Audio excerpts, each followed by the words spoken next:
परिचय।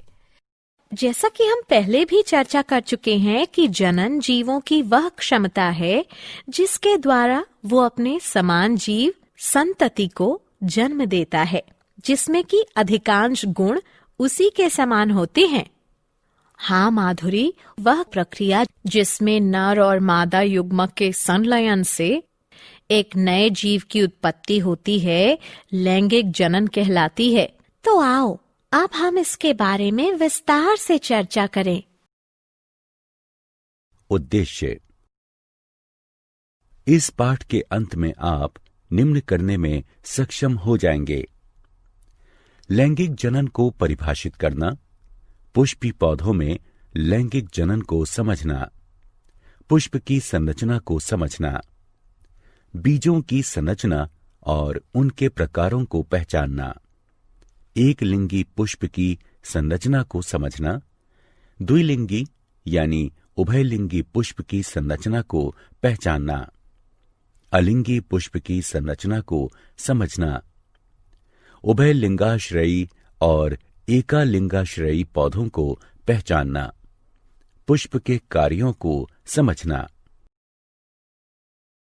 पुष्पक्रम की संरचना तथा उसके प्रकारों को पहचानना, परागण की प्रक्रिया और उसके प्रकारों को समझना, निषेचन की प्रक्रिया को समझना, बीजांड की संरचना को पहचानना, युग्मक संलयन की प्रक्रिया को समझना, त्रिसंलयन की प्रक्रिया को समझना, द्विनिषेचन की प्रक्रिया को समझना। जनन की लैंगिक प्रणाली यानी विधि का महत्व। लैंगिक जनन संतति में गुणों की विविधता को बढ़ाता है।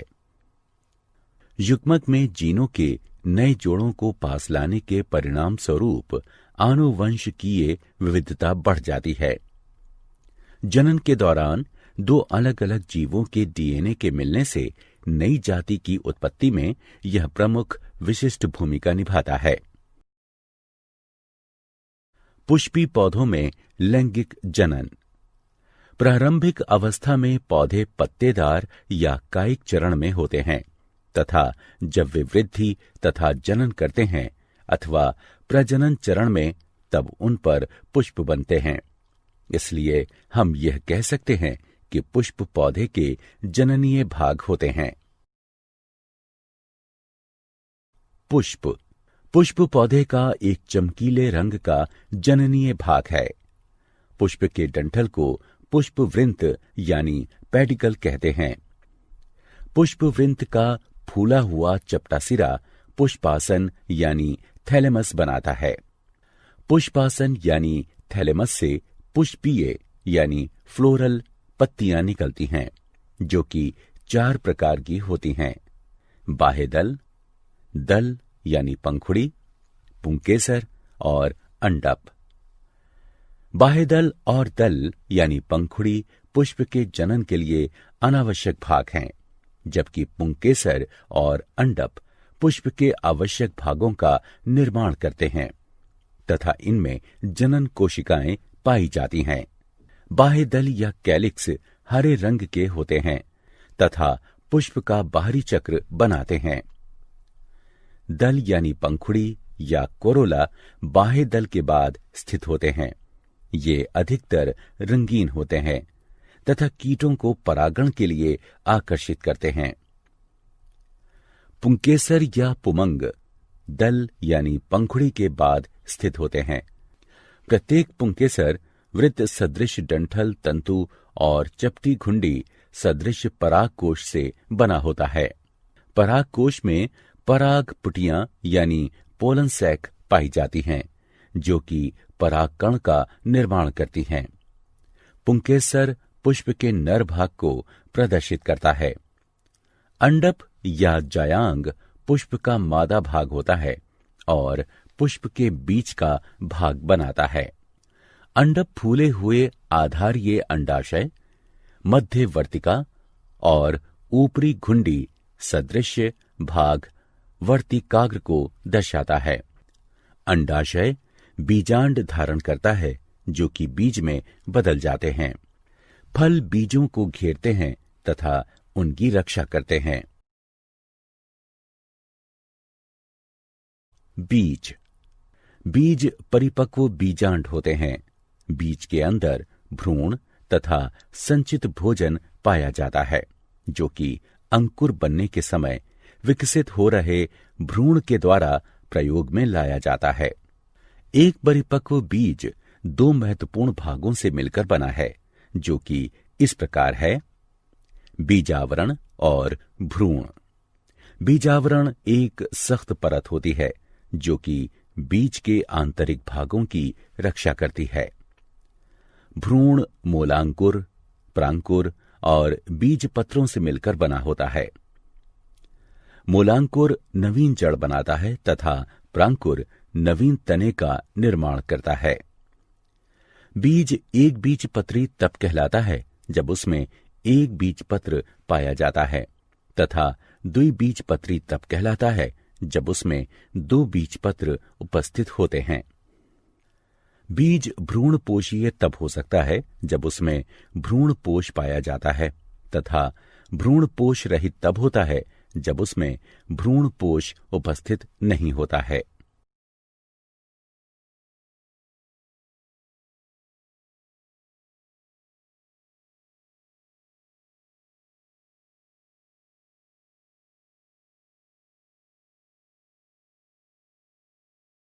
क्रिया विधि। चलिए बीज की संरचना को भलीभांति समझने के लिए एक क्रिया विधि करते हैं। हमने कुछ चने के बीजों और कुछ मक्के के बीजों को रात भर जल में डुबो कर रखा। अगले दिन सुबह हमने उन बीजों का अतिरिक्त जल निकालकर उन बीजों को एक गीले कपड़े में लपेटकर एक दिन के लिए रख दिया। अगले दिन हमने दोनों तरह के बीजों को दो भागों में बांट दिया। हम देखते हैं कि चने के बीजों में बीजावरण, मूलांकुर, प्रांकुर और दो बीज पत्र उपस्थित होते हैं, जबकि मक्के के बीजों में बीजावरण, मूलांकुर, प्रांकुर और एक बीज पत्र ही उपस्थित है।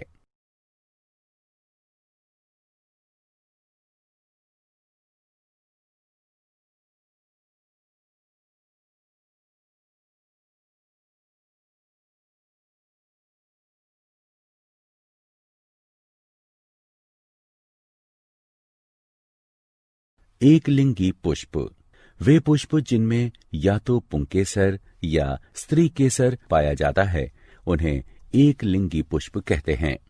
उदाहरण: पपीता, तरबूज।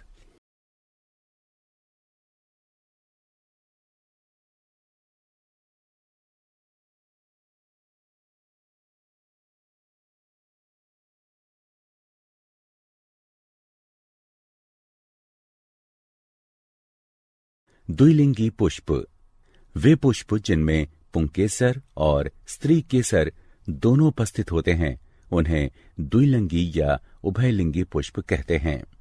उदाहरण: मटर, हिबिस्कस और सरसों।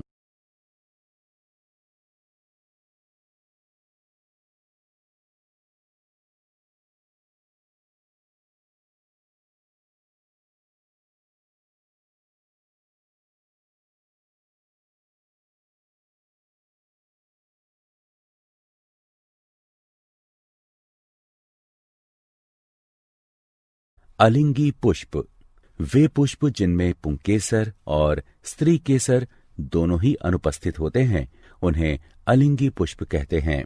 उदाहरण: आम, काजू।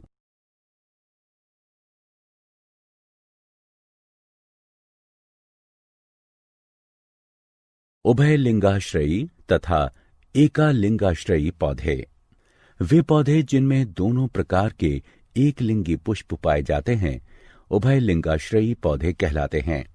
उदाहरण: मक्का, कद्दू और अरंडी।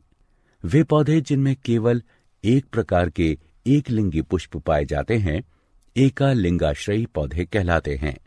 उदाहरण: खजूर का पेड़ और शहतूत।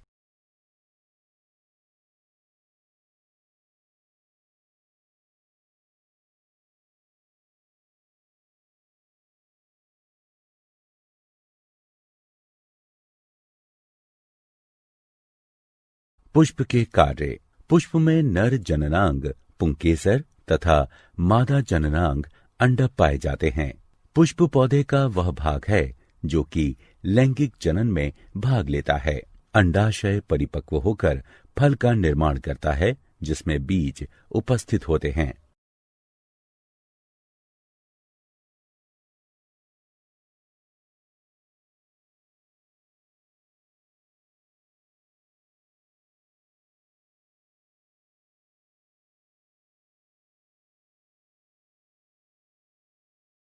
पुष्प क्रम। पुष्प सदैव अकेले नहीं पाए जाते हैं। ऐसे पुष्प जो कि आकार में छोटे होते हैं वे अधिकतर गुच्छों में पाए जाते हैं। वह अक्ष जिस पर कि पुष्पों का गुच्छा लगा होता है पुष्प क्रम कहलाता है। यह अंतस्थ अथवा कक्षीय हो सकता है। फूल गोभी पुष्प क्रम का एक अच्छा उदाहरण है। परागण। पौधे का नया बीज तब बनता है जब एक नर युग्मक जो कि परागकण में उपस्थित होता है एक मादा युग्मक जो कि बीजांड में उपस्थित होता है के साथ संलयित होता है। एक पुंकेसर के परागकोश से अंडक के वर्तिकाग्र तक परागकण के स्थानांतरित होने को परागण कहते हैं। परागकण कई अभिकर्मकों यानी कारकों जैसे कीड़े, पक्षी, मनुष्य और जल के द्वारा स्थानांतरित होते हैं।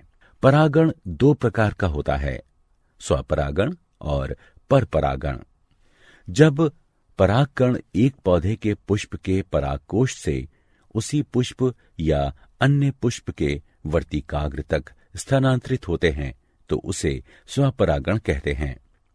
जब परागकण एक पौधे के पुष्प के परागकोश से उसी जाति के दूसरे पौधे के अन्य पुष्प के वर्तिकाग्र तक स्थानांतरित होते हैं तो उसे परपरागण कहते हैं।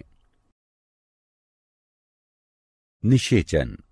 परागकण का वर्तिकाग्र पर गिरने के पश्चात अगला चरण निषेचन होता है। नर और मादा युग्मक के संलयन से युग्मनज बनने की प्रक्रिया को निषेचन कहते हैं। लैंगिक जनन के दौरान यह निम्न चरणों में होता है। जब एक परागकण अंडक के वर्तिकाग्र पर गिरता है तब यह फट जाता है और वर्तिका से होकर ये पराग नलिका से नीचे जाकर अंडाशय में मादा युग्मक की तरफ पहुंचकर वृद्धि करता है। पराग नलिका में दो नर युग्मकों का निर्माण होता है। एक नर युग्मक पराग नलिका से नीचे चला जाता है। पराग नलिका अंडाशय के बीजांड में प्रवेश करती है। पराग नलिका का सिरा फट जाता है और नर युग्मक पराग नलिका से बाहर निकल आता है। अंडाशय में पराग का नर युग्मक बीजांड में उपस्थित मादा युग्मक अथवा अंड के केंद्रक से जुड़कर निषेचित अंड का निर्माण करता है जिसे युग्मनज कहते हैं। निषेचन के पश्चात युग्मनज कई बार विभाजित होकर बीजांड में भ्रूण का निर्माण करता है। तब बीजांड एक सख्त आवरण का विकास करता है और बीज बन जाता है। बीज पौधे की जननीय इकाई है। ये अपने अंदर भविष्य के भ्रूण को रखते हैं जो कि बाद में अंकुर में विकसित हो जाता है। बीजांड। बीज वाले पौधों में बहुत छोटी सी संरचना भ्रूण कोश होती है जो कि बीजांड काय से घिरी होती है और निषेचन के पश्चात बीज में विकसित हो जाती है। इसके 3 भाग होते हैं। अध्यावरण इसकी बाहरी परत बनाता है। बीजांड काय यानी गुरु बीजाणुधानी तथा गुरु बीजाणु युक्त मादा युग्मकोद्भिद यानी गुरु युग्मकोद्भिद इसके मध्य में स्थित होता है। गुरु युग्मकोद्भिद जो कि पुष्पी पौधों में भ्रूण कोश भी कहलाता है, निषेचन के लिए एक अंड कोशिका या कई समूहों में अनेक अंड कोशिकाओं का निर्माण करता है। निषेचन के पश्चात बीजांड एक बीज में विकसित हो जाता है। युग्मक संलयन। एक नर युग्मक अंड से संलयित होकर द्विगुणित युग्मनज बनाता है। इसे युग्मक संलयन कहते हैं। मेरुरज्जु प्रतिवर्ती क्रियाओं को नियंत्रित करता है और संदेशों को शरीर के विभिन्न भागों तथा मस्तिष्क तक संवहित करता है।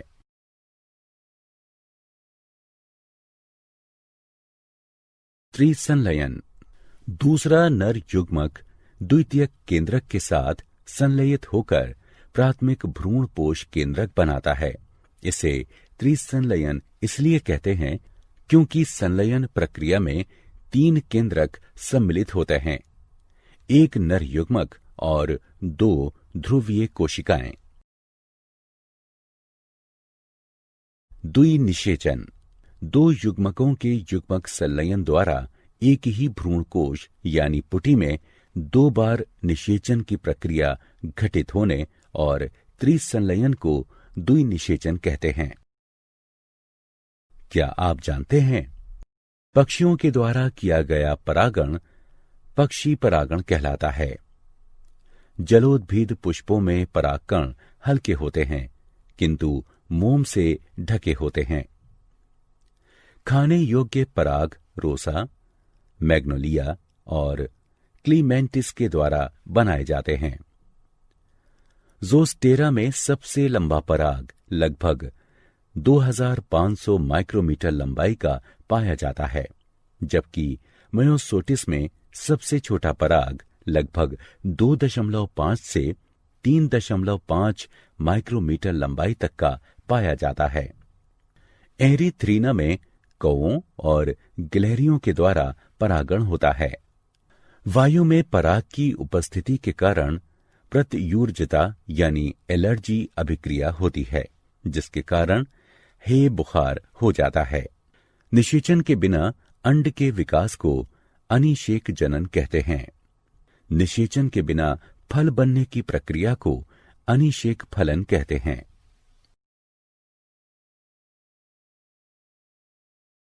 सारांश। आइए हमने जो कुछ सीखा है उसे संक्षेप में दोहराएं। उच्च पादपों के जनन भाग पुष्प में स्थित होते हैं। पुंकेसर पौधे का नर जनन भाग होता है। अंडक पुष्प के केंद्र में स्थित होता है तथा मादा जनन भाग होता है। परागकोश से वर्तिकाग्र तक परागकण का स्थानांतरण परागण कहलाता है। परागण 2 प्रकार का होता है, स्वपरागण और परापरागण। अंडाशय पककर फल बन जाती है। फल बीजों को मुक्त यानी छोड़ने में सक्षम होते हैं। प्रत्येक बीज में एक भावी पौधा होता है जो कि अंकुरित होकर एक नया पौधा उत्पन्न करता है।